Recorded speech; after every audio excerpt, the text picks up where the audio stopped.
बिस्मिल्लाहिर्रहमानिर्रहीम, अस्सलाम वालेकुम नाज़रीन। मैं आपका मेज़बान रमज़ान जट, आप देख रहे हैं मेरा यूट्यूब चैनल। मेरी दुआ है अल्लाह ताला आपको और आपके अहले खाना को हर मुसीबत से, हर तकलीफ से, हर परेशानी से महफूज रखे और अपना फजल करम आप और आपके अहले खाना पर बनाए रखे। वीडियो में आगे बढ़ने से पहले आपसे दरख्वास्त कि अगर आपने अब तक मेरा चैनल सब्सक्राइब नहीं किया तो बराए मेहरबानी चैनल को सब्सक्राइब कर दें।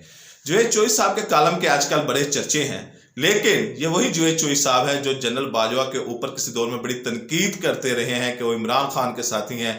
इमरान खान जो प्रोजेक्ट है वो जनरल बाजवा लाए हैं, लेकिन आजकल जो जुनैद चौधरी साहब हैं ये जनरल बाजवा के क्यों इतने मोतरफ हुए हैं, क्यों उनकी इतनी तारीफों के पुल बांध रहे हैं, क्यों उनके बाद यक्के बाद दीगरे कालम लिख रहे हैं, ये मैं आज आपको इस वीडियो में बताने की कोशिश करूंगा। और इमरान खान साहब को प्ले बॉय किस मीटिंग में जनरल बाजवा ने कहा, उस मीटिंग का माहौल क्या था और उस मीटिंग में कौन कौन से अफराद शामिल थे और अब पंजाब में क्या हो रहा है। फराह गोगी की जो करप्शन की स्कैंडल है वो लोग भूल जाएंगे कि जो पीटीआई के लोगों ने उठाया हुआ था और पीटीआई के लोग ही उसको सामने लेके आए थे, उस्मान बुज़दार की करप्शन को भी सामने लेके आए थे। लेकिन अब जो करप्शन हो रही है इसके बाद तमाम करप्शनों के ऊपर गिर्द बैठ जाएगी और ये करप्शन आने वाले कई सालों तक डिस्कस रहेगी। अवाम के जो है अवाम इस करप्शन की बातें करती रहेगी कि जो इस वक्त पंजाब में हो रहा है।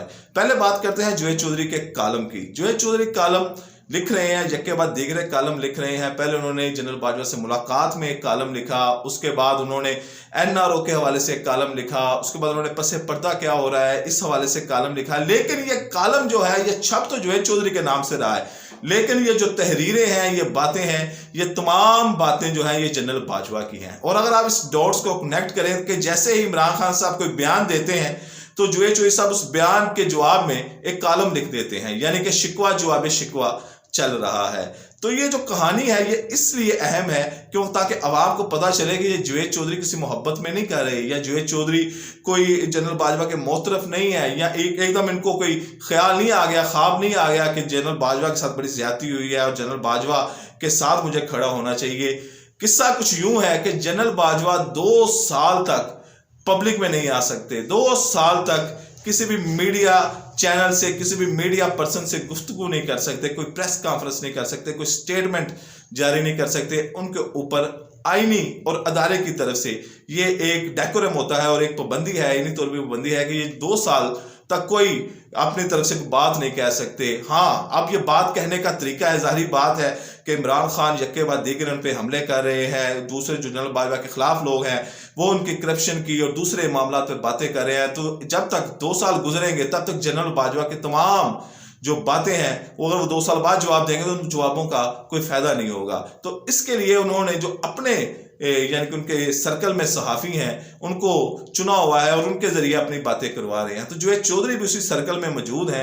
तो जनरल बाजवा ने जो बात कहनी होती है वो जुनैद चौधरी के कालम के जरिए कहते हैं और ये जवाब देते हैं कि ताकि जो मुझ पर 2 साल की पाबंदी है उसका इंतजार ना रहे और मैं अपने जवाब साथ साथ देता रहूं। लेकिन जुनैद चौधरी के ऊपर एक क्वेश्चन मार्क है। वैसे तो वो उस्ताद आदमी है, बड़े लंबे से जर्नलिज्म कर रहे हैं और बड़े एक काबिल और इल्म वाली शख्सियत समझे जाते हैं, लेकिन हामिद मीर ने जुनैद चौधरी को लताड़ते हुए कहा कि जुनैद चौधरी सब सारी बातें करें, या वो बातें गलत थी कि जब आप जनरल बाजवा के ऊपर तनकीद करते थे, या फिर ये बातें गलत हैं, दोनों में से एक बातें गलत हैं। या तब इमरान खान सही था या अब इमरान खान सही है, या तब नवाज शरीफ गलत था या अब नवाज शरीफ सही है। तो ये जो हामिद मीर और दूसरे जो यानी कि जर्नलिस्ट हैं वो जुनैद चौधरी को इस बात पर लताड़ भी रहे हैं कि आप जनरल बाजवा के पीआरओ का काम कर रहे हैं। अब बात करते हैं कि इमरान खान ने एक मीटिंग का जिक्र किया सहाफियों के साथ जिसमें उन्होंने कहा कि जनरल बाजवा ने मुझे कहा कि आप प्ले बॉय हैं। तो इमरान खान ने इसमें कहा कि मैं प्ले बॉय रहा हूं। ये मीटिंग हुई आईएसआई के सेफ हाउस में जिसमें इमरान खान, असद उमर, शाह महमूद कुरैशी और परवेज खटक मौजूद थे। परवेज खटक और जनरल बाजवा ये राब्ते का पुल का जो किरदार था वो अदा कर रहे थे, क्योंकि जनरल बाजवा परवेज खटक के बड़े मोहतरम थे और ये बार बार इमरान को कहते थे कि ये आपका बेस्ट प्लेयर है, इसको आप केपीकी में दोबारा वजीर आला बनाए। खैर ये फिर किसी और वीडियो में बात करेंगे कि उनको वजीर आला क्यों नहीं बनाया गया और जनरल बाजवा क्यों चाहते थे कि परवेज खटक जो है वो बन जाए। लेकिन जितनी दफा एक्सटेंशन की बात हुई है, कितनी दफा जनरल बाजवा इमरान खान के दरमियान मामला खराब हुए, तो ये परवेज खटक ही थे जो एक दूसरे के दरमियान पुल का किरदार अदा करते थे। जैसे नून लीग में मलक मोहम्मद अहमद खान है, ये मुस्लिम लीग नून और जनरल बाजवा के दरमियान पुल का किरदार अदा करते थे। मलक मोहम्मद अहमद खान के बारे में कहा जाता है कि जो जनरल बाजवा के समधी हैं साबर मिठू, ये उनके दोस्त हैं।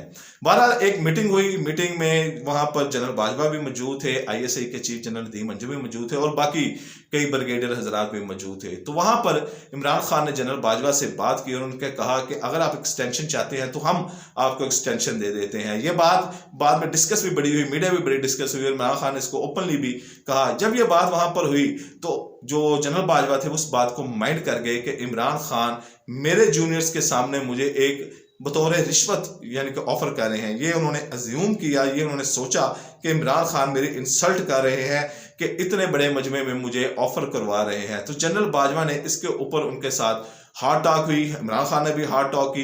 तो इस हार्ड टॉक में जो ये सख्त जुमलों का तबादला हुआ तो उसमें जनरल बाजवा ने इमरान खान को कहा कि आप प्ले बॉय हैं। तो जिसपे इमरान खान ने कहा कि मैं प्ले बॉय रहा हूं। यानी कि तब तक ये ऑडियोज और वीडियोज लीक का जो जखीरा है या मवाद है ये जनरल बाजवा के नोटिस में भी था। शहजाद अकबर की वीडियो का भी जिक्र हो रहा था कि शहजाद अकबर की वीडियो भी वहां पर उनको दिखाई गई और वाकई शहजाद अकबर जो है वो ऐसे मामलात में इन्वॉल्व रहे हैं। बहरहाल इमरान खान को इसको बड़ी देर बाद पता चला और कि ये तमाम मामलात वो किस तरह इस तरह के नाजेबा और घटिया, और उनके कई वीडियो ऐसी हैं कि वो गाड़ी में भी खवातीन के साथ थे और किसी माल में भी जो एक बड़े प्रॉपर्टी टाइकून का माल है उसमें भी वो स्वीट्स में जाते रहे और क्या करते रहे हैं। बहरहाल खैर शहजाद अकबर हमारा आज का मौजू नहीं है।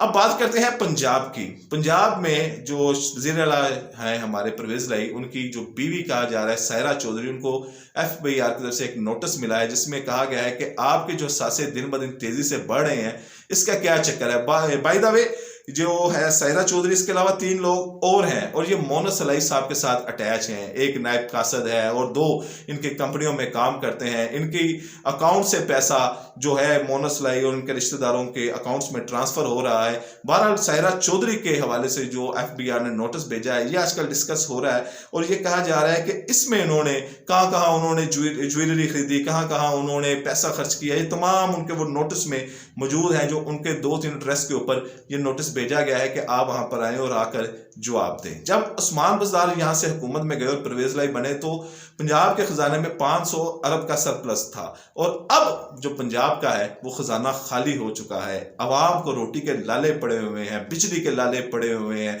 इकॉनमी नीचे जा रही है, लेकिन ये 500 अरब किस पे निछावर हो गया है, क्यों निछावर हो गया है, कैसे निछावर हो गया है। अगर वो आप FBI का नोटिस देखेंगे तो आपको पता चल जाएगा कि वो 500 अरब ये सिर्फ 5-6 माह में कैसे गायब हो गया, किसकी याशियों के नजर हो गया, किसने उसके ऊपर इसको माले मुफ्त और दिले बेरहम वाला जो मुहावरा है बिल्कुल इसके ऊपर साकत आता है कि दिन रात याशियां की गई, दिन रात इस पैसे को उड़ाया गया, उस अवाम गरीब अवाम का पैसा कि जो अब रोटी को तरस रही है, जो अब जिनके लिए जिंदगी गुजारना बड़ी मुश्किल हो रही है, सिसक सिसक वो जिंदगी गुजार रहे हैं।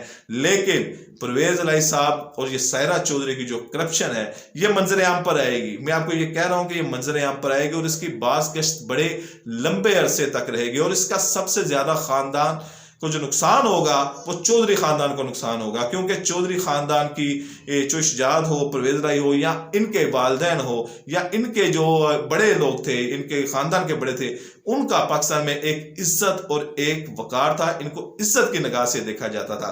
लेकिन परवेज लाई ने सायरा चौधरी, अब सायरा चौधरी के बारे में कहा जाता है कि ये पार्टी गर्ल्स थी। अब परवेज लाई पार्टी बॉय नहीं है, लेकिन बात होता है पार्टी बॉय नहीं होते क्योंकि आपका हल्का बाब उस तरह का नहीं होता या आप अपने आप को बड़ा रिजर्व रखते हैं, आप एक फैमिली मैन होते हैं, तो आप तन्हाई में तो ऐसे जो मामलात होते हैं, रंगीन महफिलें होती हैं, वो सजा सकते हैं या करते हैं। ये जरूरी नहीं होता कि जो पार्टी बॉयज या पार्टी गर्ल्स होती हैं वही जाकर ये इस तरह खुलेआम करें। कुछ लोग होते हैं जो पसे पर्दा, बिहाइंड द डोर्स, बहुत कुछ यानी कि करते हैं रात के अंधेरों में। बहरहाल एक अल्लाह की ताला की ज़ात होती है जो हर वक्त इंसान को देख रही होती है कि इंसान क्या क्या कुछ कर रहा होता है।